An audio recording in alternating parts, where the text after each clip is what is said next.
They were described as psychopaths who shot people for fun. The leaders of Manchester's most notorious gun gang. I can't underestimate the threat that these two individuals pose. Money, drugs, guns, give them respect. That's what they demand.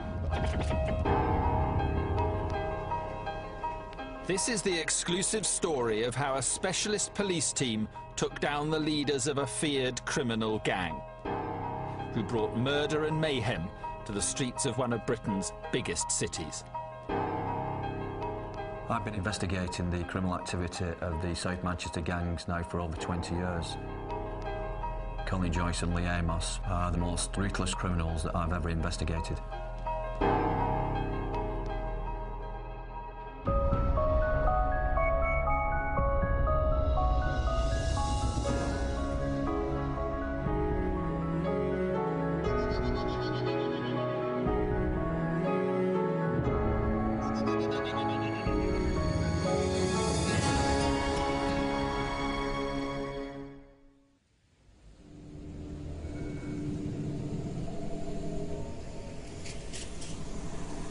This is Manchester, a city famous for its football teams and its music scene.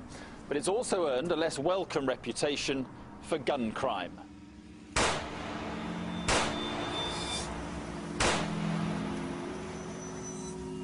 In the past few years, Manchester has been blighted by weapons and by gangs. But a police investigation has transformed this city and smashed the gun culture. The investigation would lead to a remarkable trial, the most severe sentences in Manchester gangland history, and a unique and controversial publicity campaign.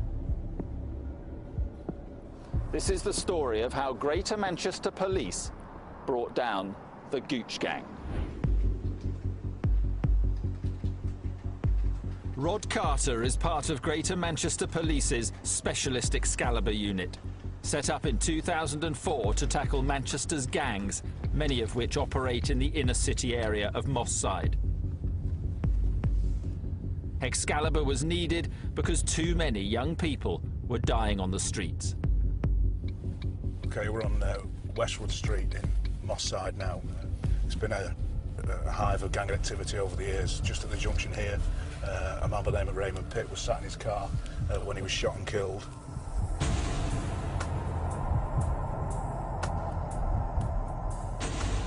As we come out the end of Westwood Street, on the right-hand side is Broadfield Park, where Jesse James, a 15-year-old schoolboy, was shot and killed.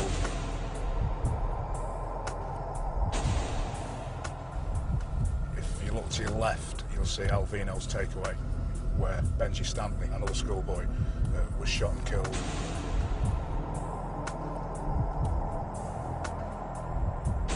Justin Maynard was shot just on the left-hand side here.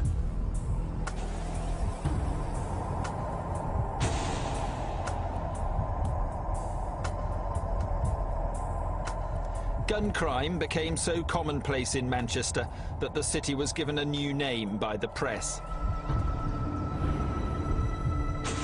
These were violent streets where hooded gang members began wearing body armor under their tracksuits. And gang battles were fought out on hospital corridors.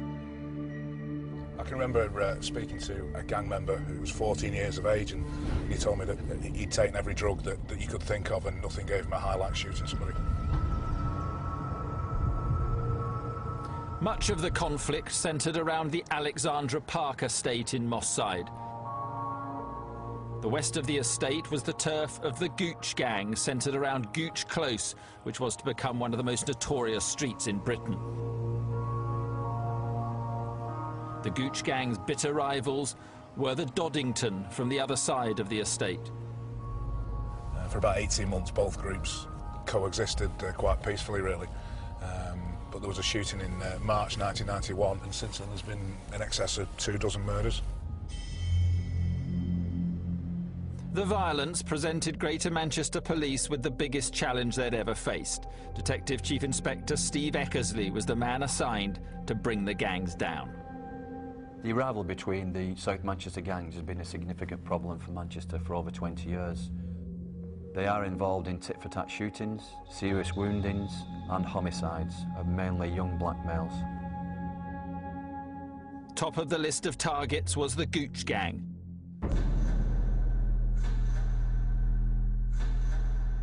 Colin Joyce and Lee Amos were the gang's self-styled generals. They were involved in the criminal use of firearms, gang homicides and the distribution of Class A drugs, which includes heroin and cocaine. They were prepared to use firearms in public areas to murder rival gang members. American law enforcement agencies refer to gang members as being impact players and followers, and I think there's little doubt that Amos and Joyce were certainly the most impactful players involved in the South Manchester gang scene. To speak to them both, they were both quite different characters. Amos always appeared calm and confident. Amos certainly had a reputation around the Moss Side and Longside areas, and he's able to commit acts that most of us would find abhorrent and just be able to walk away from them and carry on as normal. Colin Joyce was a manipulator, and it appeared that quite a few of the other gang members who were not as high up within the hierarchy as him would do things to try and impress him. Both Joyce and Amos had been convicted of firearms offences. The police executed a warrant at a safe house in Moss Side, and in that premises they found a Scorpion submachine gun capable of discharging over 1,000 rounds per minute. They were both found to be wearing jeans that had had the pockets adapted so that they could fit firearms in them, which I think is an indication of the kind of individuals you're dealing with. Joyce and Amos received 9-year sentences, but both were released early on licence. This is Colin Joyce, filmed on the day he left prison. Once on the outside, he quickly regained control of a fearsome gang of thugs and criminals. Yo. This is never-before-seen footage taken at a party attended by members of the Gooch gang. Although Joyce and Amos weren't present, their key lieutenants were. Wrapping it up. So cute, girl. This is Hassan Shah, who handled guns and supplied drugs. Ricky. This is Jamaican-born Ricardo Rick Dog Williams, who was prepared to commit murder. Represent, bro. And this is his brother, Narada Williams, known as Yardy, who was also ready to kill for the gang. Although they didn't know it, they were on a collision course with the police that would put many of them behind bars for decades.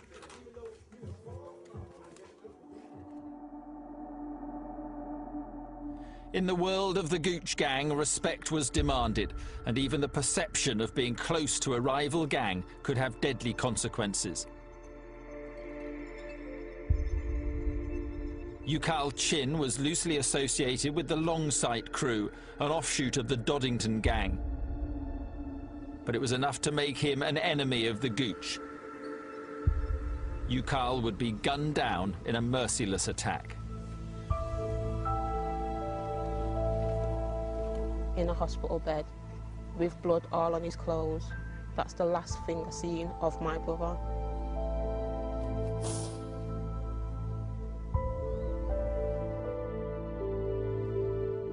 Ukal's murder began what would be one of the most remarkable, complex and challenging investigations ever undertaken. Until recently, Ukal's killers may well have gone undetected, but dramatic advances in investigative techniques would enable police to hunt them down and take them off the streets. The case would rely on high-tech surveillance, DNA profiling, ballistic expertise and complex evidence from CCTV.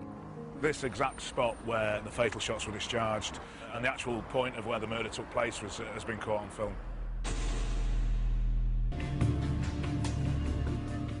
Colin Joyce and Lee Amos were the leaders of the Gooch gang, one of the most violent gangs Manchester has ever known. They were major players in a city famous for its gun crime, and police believed they had a score to settle. In 2002, Lee Amos's brother Stephen was killed by members of the Longsight crew, a faction of the Doddington gang. And investigators believed that both Joyce and Amos had vowed to avenge Stephen's death. Ukal Chin would be the first victim. Father of 2 young children, Ukal was loosely associated with the Longsight crew, but he was trying to move away from gang activity and turn his life around. He didn't get the chance. Just before 7 p.m. on Friday, the 15th of June 2007, Ukal Chin was driving a red Renault Megane towards the city centre along Anson Road, Longsight.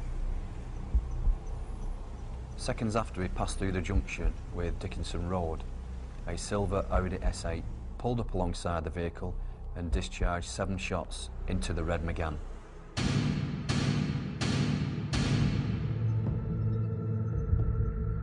Four of those shots struck Ukal Chin and he was fatally wounded. I was in work, and then I saw it was his girlfriend's phone and said, they shoot Ukal. And then the second time they phoned, I said, don't tell me, because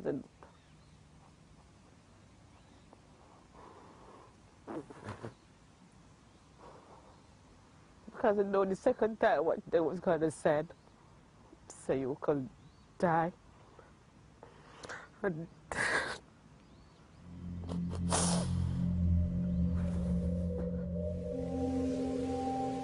the shooting took place on a busy main road in broad daylight, and a massive police investigation began, led by Detective Chief Inspector Janet Hudson. We had no witnesses who'd seen the identity of the person who pulled the trigger or a driver. We didn't get the full registration number of the vehicle. We didn't recover the gun from this incident. So when you start to break it down to how am I going to detect this job, it's very difficult.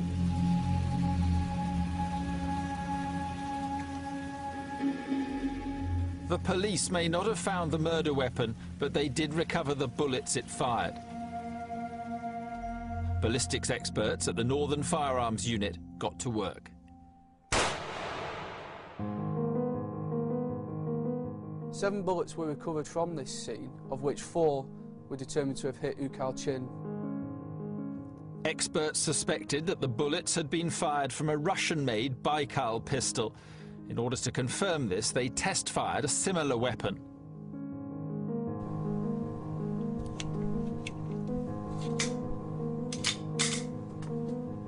Firing! Firing!